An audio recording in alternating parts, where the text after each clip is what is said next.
my name is Suzanne Ketchke, and I'm one of the pastors here at Crosswinds Church. If you're watching this, we welcome you to our LeaderLink e-training. Our LeaderLink e-trainings are designed to help equip you to serve your best in the ministry area to which you've decided to serve.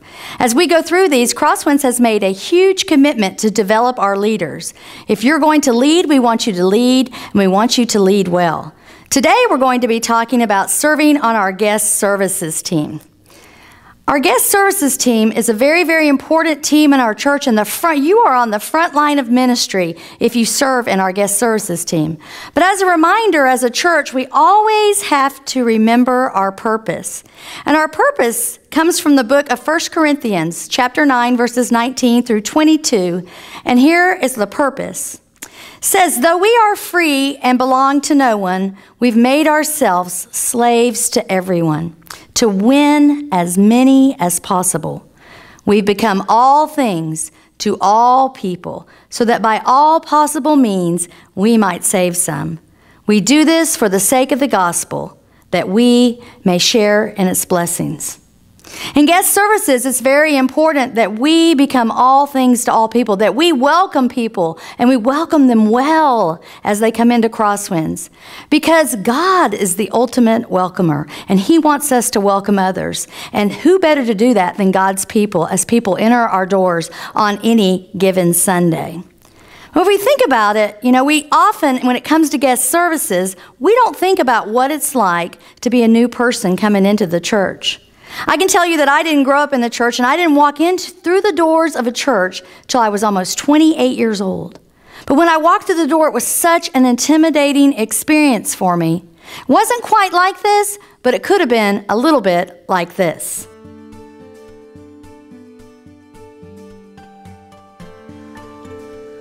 I've been driving by this church almost every day for the past 3 years, and I've never gone in. I think about going almost every time I go by, and today seems like the right day. I don't know why I'm so nervous. I need to relax. I'm sure it'll be fine.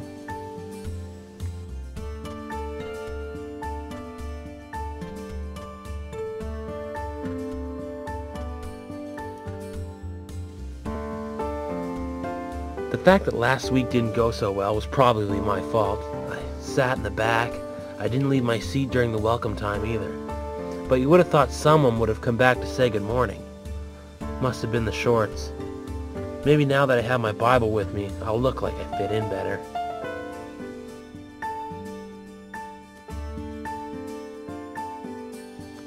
I'm not sure why I came back today. Maybe I'm so stubborn I have to make it work. Or maybe I really do want it to work. 3 weeks in and all I've gotten so far was a smile from the guy passing the plate. I guess I enjoy the program, but at this rate, I might as well watch it from home. I never thought I'd feel so alone in a crowd of people. What am I doing wrong? Hopefully this week I'll look like I belong.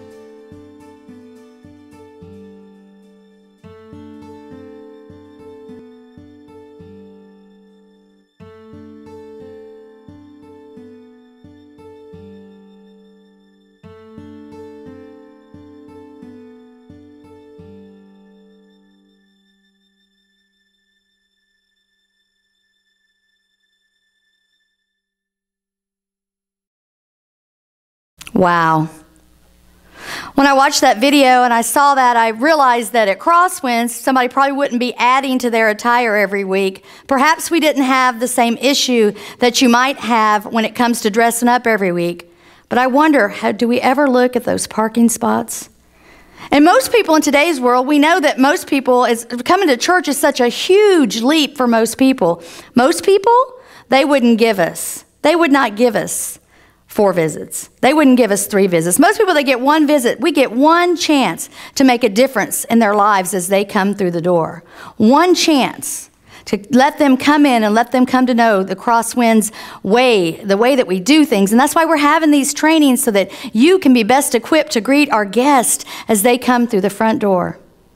But I don't think after seeing that video I'll ever look at a parking space quite the same way. There are so many people who are hurting and are in need of church. And guest services, you are on the front line of helping us reach people and win as many people as possible. You know, the Bible tells us that hospitality, the meaning of the word hospitality means love of strangers. So when people come through our doors, we are called to love them. We're called to meet them right where they are. Studies say that most people, when it comes to the church and guest services, that most people make up their mind in the first 7 minutes whether they're going to come back to your church or not. Can you imagine that in 7 minutes? In 7 minutes, that's before they've ever heard a preacher. That's before the announcements are come on. That's before even sometimes the band kicks on. In the first 7 minutes, they've made their decision. And a lot of that decision depends on your role on our guest services team. When new people are coming in, they're asking this question, is there room for me? They come in and they wonder, is there room for me physically? We have to watch our room size. We have to make sure that our services aren't more than 80% full as people come in. They wonder if there's places for them personally. Can they be real? Can they be themselves? Can they come into the church and be accepted for who they are? Whether they have tattoos on, whether they have plugs in their ears, whether they have on a pair of shorts, whatever it is, will we accept them? Is there room for them here? They also want to know, is there room for them relationally? They want to know if people are there for them. You know, the truth is that most of the people coming through our doors, we may not realize this, 30% of the people coming through our doors on any given Sunday may have a church background. Up to 70% research says will not have a church background. Up to 70% of people who come in have had no experience at church. I can tell you that the first time that I experienced a visit, as I told you before, I was 30 years old and I wandered in. I went into a church and no one spoke to me and they were doing these responsive readings and I didn't quite get it. And at one point in the service, I got up, I went to the bathroom and went out the back door. People need to be greeted and they need to be greeted well. At Crosswinds, we don't refer to the people who enter our doors on any given Sunday morning as our visitors. We refer to them as our guests. Have you thought about the difference between a visitor and a guest? You know, visitors, when they ring your doorbell, a lot of times they're unwanted. But a guest? Oh, a guest, we'll get ready for our guests, won't we? Any of you ever done the thing where you have to clean the house and you clean the bathroom and you prepare for them to come? As a church, we should be prepared because guests are expected. If a visitor comes to our doorstep, they just kind of show up. But a guest is invited, and a guest should be received well. Visitors usually come one time, guests return.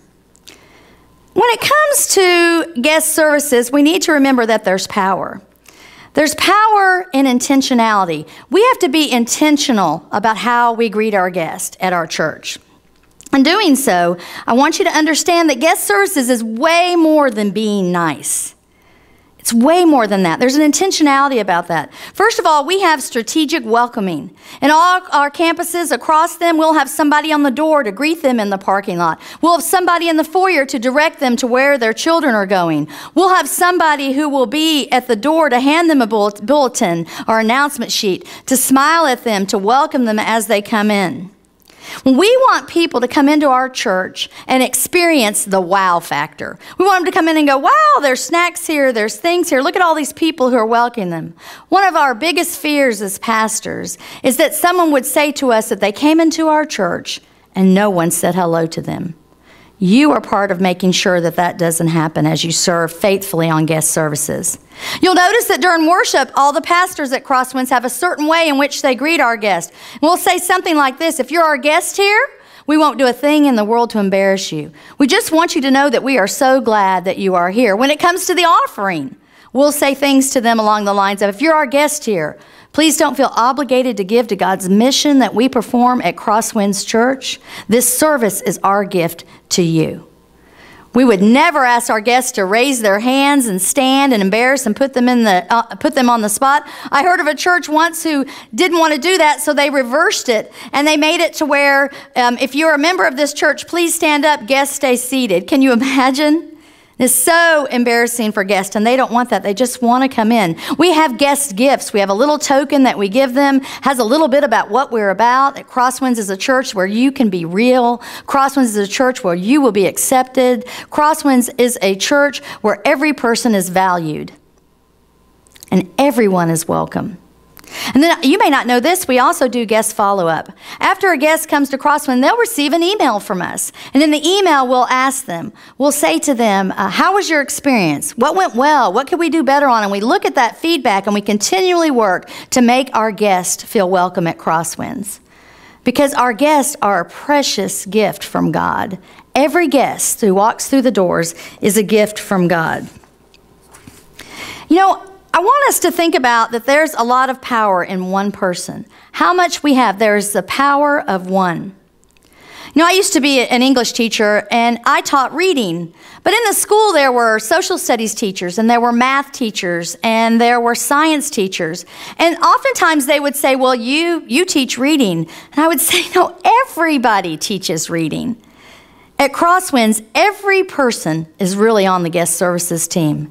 And there's a lot of power in that. You have the power to be the one who welcomes somebody. Every guest who comes in our door deserves to feel valued. If you think about it, all of us, we are missionaries every Sunday morning. You may never be able to go on the mission field to Africa. You may never be able to go to Honduras. You may never be able to go to Russia. But every Sunday, God has given you an opportunity to be a mission right here in our own backyard. And they say that guests expect us to welcome them on their way in. And every church thinks that they're friendly. But the truth is, not all churches are friendly. But a great thing we can do is as we're welcoming them in and we do well on that, what if we thought about the 5 minutes after? Some churches have a 5-minute rule. And the first 5 minutes after the service is dismissed, you have to find somebody you don't know.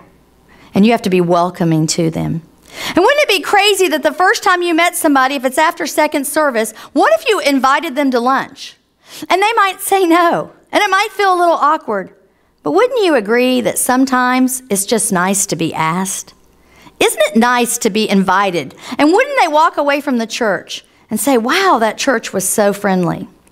And while we're on that, when it comes to the power of one, it would be important to note that the back row is really not for us. The back row is for our guests. If someone is going to take the risk of walking into a church, shouldn't they have the benefit of going to the closest seats in the back?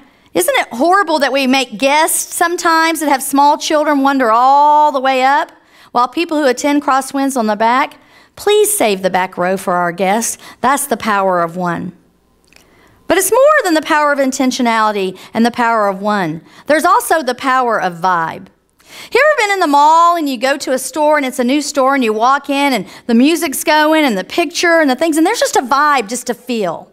When people come into our church at Crosswinds, our hope is that they come in and they experience a vibe of excitement, a vibe of enthusiasm for what God is going to do, a vibe of expectation, and most of all, a vibe of acceptance.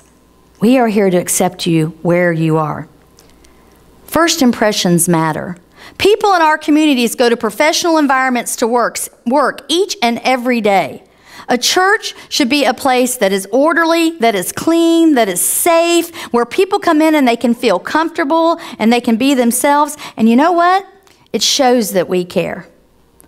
It's interesting that our homes will clean up for company, but a lot of times in our churches we won't. At Crosswinds, we want our guests to know that we care. And together we all share that of making sure that our church is ready for our guests to come. And people, at the end of the day, people are looking and they are searching for a place where they can belong. And Crosswinds, we have the opportunity at Crosswinds to welcome people and let people walk away and say they felt welcomed. We have the power of intentionality. We have the power of one. We have the power of vibe. And we also have the power of word of mouth. Have you ever seen a restaurant open in your town and even on Facebook and people talking with your friends, and maybe the first time they go there the service wasn't so great and everybody's talking about it? Or maybe they went there and the service was fascinating and wonderful and they talk about what a neat experience it was. Never underestimate, if we're going to be all things to all people, the power of word of mouth. Now, if the people come into Crosswinds and they have a poor experience, what they have to say, it might be negative, and they're going to tell somebody. If they come in and it's average and it's what they expected, they're probably not going to say anything. But research shows that people who come in and it is an excellent experience, they are welcomed well, they are accepted well, they are made to feel that they are a part, that they possibly could belong here, they will say positive things about your church. And that's one of the best ways we can reach people and win people as much as possible. At Crosswinds, we have 4 major roles on our guest services teams.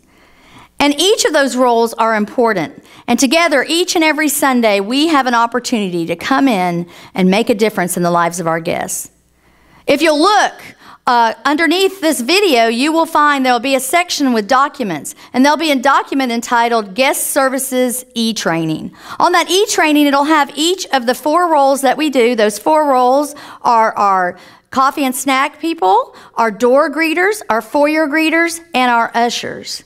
And each of those roles are important. But if you look at that document, it'll break it down for you, some of the details that each one does. And the document looks a little bit like this. I have it in my hand here. But our coffee and snack servers, they arrive at the church, many of you may not know this, 45 minutes to an hour before it starts. They're going to make the coffee, they're going to set up the supplies, they're going to make sure everything is stocked and ready to go for our guests. Afterwards, they clean up for us, they take the trash outside, they make sure everything's put away so the church remains to be ready and open for guests during the week. We have our door and parking lot greeters. So important. Our door and parking lot greeters, they come in, they are to arrive about 20 minutes before the service starts, so they're there to welcome our guests as they come in. Our door greeters are there to open the door and smile and say good morning. That's the first person that said good morning to them as they come in. They're to assist with children as needed. And can you imagine pulling up at a church where it's raining and you're a mom and you're trying to get your kids out of the car, perhaps you're a single mom, and somebody comes out with a Crosswinds umbrella and takes them in. Radical hospitality. And that's what we're looking for. And that our guests and our door greeters are our first line. So they welcome people and smile. Our foyer greeters, they come in and they go in and they check out the bathrooms and they make sure that everything's ready for guests. They make sure the foyer area is nice and clean to make in case anything's happened over the weekend and it's not as neat as it should be for guests. Our foyer greeters, they smile and they say hello to everyone. One of the most important things to remember about guest services is when you are serving on guest services, you are on duty. And you have all your friends at Crosswinds and all the people that you know, and it's okay to say to them, I'm on duty right now. I'll talk to you in just a few minutes. There's nothing worse for a guest to come in and have all our greeters all in a circle with their backs turned to them as they come in. When our backs are turned to people, it's impossible for us to smile and welcome them. So if you're a foyer greeter, part of your job is to show people where things are. You might show them where the bathrooms are. You show them where the real kids area is. You might show them where the snacks are. And don't just point. Don't you hate it when you go to Lowe's and you ask them where the paint is and they go, it's like aisle 42, back all the way and you got to go find it. Don't you ever think to yourself, man, I wish they'd walk me there? With our guests, let's walk them there. Let's walk them in and show them the hospitality. Then we also have our ushers. Our ushers, like our foyer greeters and our door greeters, arrive about 20 minutes prior to service. Our ushers, they smile. They make sure they say hello, good morning to everybody as they come in. They hand them their announcement sheet or their bulletin. They open the doors. They assist in seating guests when we're crowded.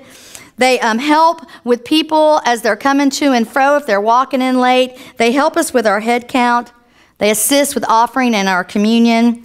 Many of our ushers will also be called upon to count the offering. But all these roles, each of these 4 roles, are important to guest services. We can't begin to impress upon you the importance of greeting our guests well. And the truth is, all of us have been a guest at one time or another. Working together, being part of God's mission to win as many as possible, we can greet our guests and greet them well. I thank you for watching this short LeaderLink e-training. I thank you for being willing to serve in guest services, and I thank you for making a difference in the lives of our guests.